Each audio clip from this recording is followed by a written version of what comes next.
Hello, every single person out there. My name is Angel, and this is Have Faith, Let It Begin. And I'm excited to be here with you, and we're going to get started in just about 2 seconds. I'm excited to be here with you, and I just cannot believe that we're coming together, and we're going to do this together live. I don't know about you, but I'm excited, and we're hoping that each and every one of you will join us right here, right now. Have Faith, Let It Begin starts right now. When I think my faith isn't big enough to make this mountain move, when my strength's finally given up, I've done all I can do. It's a too familiar story. Have Faith, Let It Begin is going to be live in a few seconds. Hang tight. Now I trust you'll get me through. When I'm kicking and screaming, when I struggle believing, God, you are always faithful, no matter what. When my eyes cannot see. That's right. Have Faith, Let It Begin is here. Welcome, everyone, to Have Faith, Let It Begin. We are excited to be with you, and I cannot believe it. We're actually live for the very first time on Podbean. If you don't know who I am, my name is Angel, and I am so excited to come into your homes each and every weekday. And we do this actually. Sometimes we come on the air, and we're it's so amazing that when with the technology today, the fact that we can come on and do things with you, it's just something that I've always wanted to do. But here's the cool thing. Our show is designed for you, the daily commuter, and it's with motivational topics, inspirational stories, and personal testimonies. We're set out to change the world, and we can't do it without each and every one of you. So I want to thank you from the bottom of my heart for being a part of our lives, and also just allowing each and every one of us to be a part of this as well. Well, I'm ready to go. We are officially live and ready to go, so let's get started. One thing that we always talk about on this show is how often we are out in the world, and we deal with so many different people, right? We deal with people that can come in and try to steal your joy. We come in and try to meet people that will do everything in their power to bring you down. They'll say things like, you can't achieve anything. You can't achieve your goals. You cannot do certain things. But guess what? We can do anything and everything if you put your mind to it. But the most important thing that we can't do is allow others to sneak up and steal that joy. Don't let anyone tell you that you cannot achieve something. Don't tell someone that they can't do it. And don't believe that others of what they're saying when they're so negative, that they are basically having an influence in the decision makings that you have.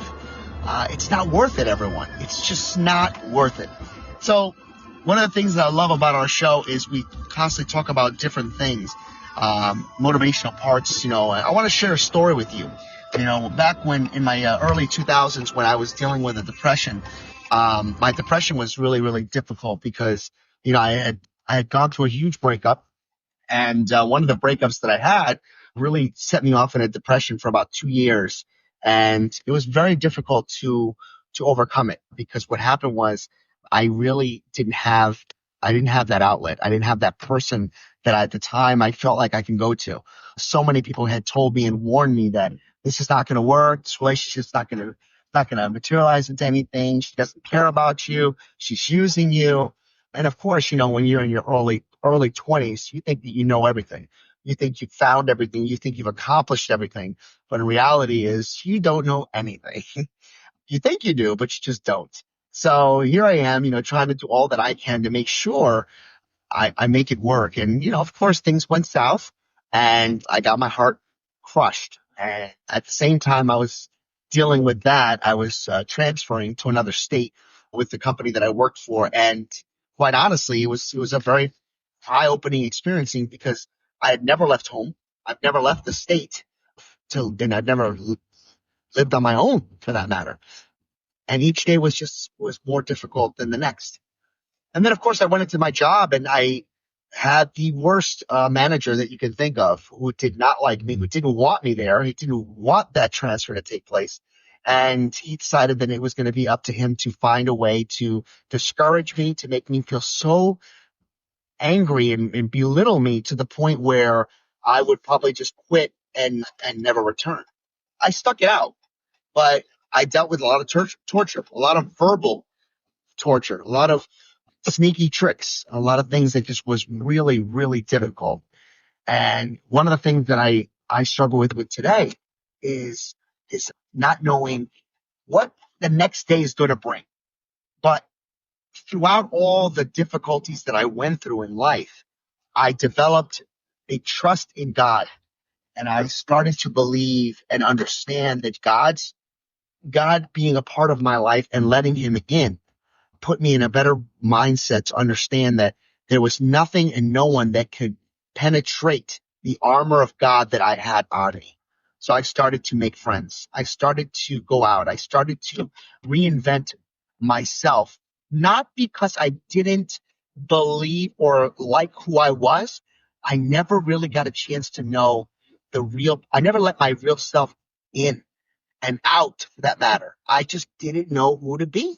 I felt like I had to be somebody that everybody needed to like. I wanted to be the life of the party. I wanted to be that individual that tried to share stories of remarkable things that have happened.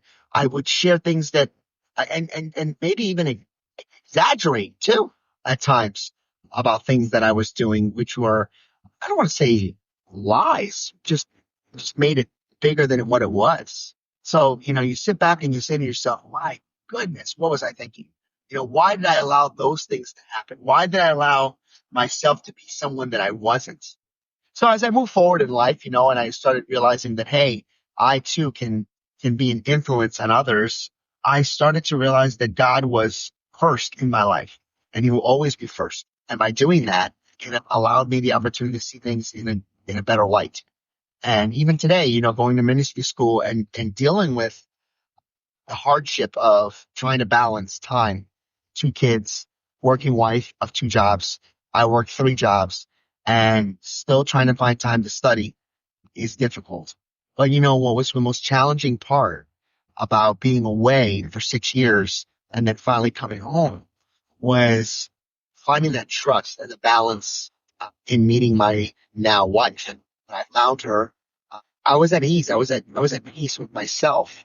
And it would be the first time that I could actually talk to somebody and not try to make a good impression, not try to embellish or make myself to be bigger than I thought I was, or that I thought that I needed to be in order to be seen. It's so hard to sit there and try to figure out what you want to be if you don't even know who you are.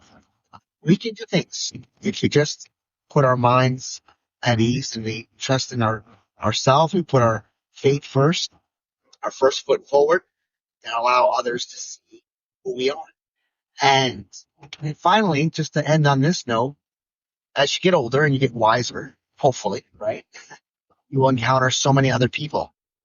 So many people that will not like you for your personality, not like you for your positivity, not like you for the way you choose to do things.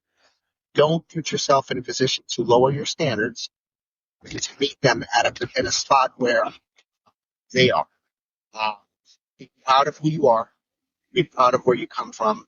And most importantly, respect all those that are around you and treat them the way you want to be treated.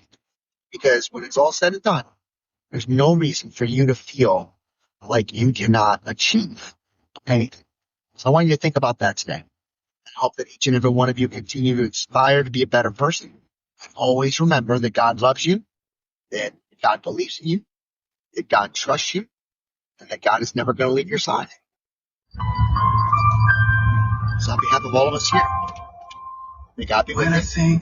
And never forget, have faith, let it begin. Special thanks to Jordan Saint, No Matter What, acoustic version. Later. It's a too familiar story, but you've always been there for me. Even now I trust you'll get me through.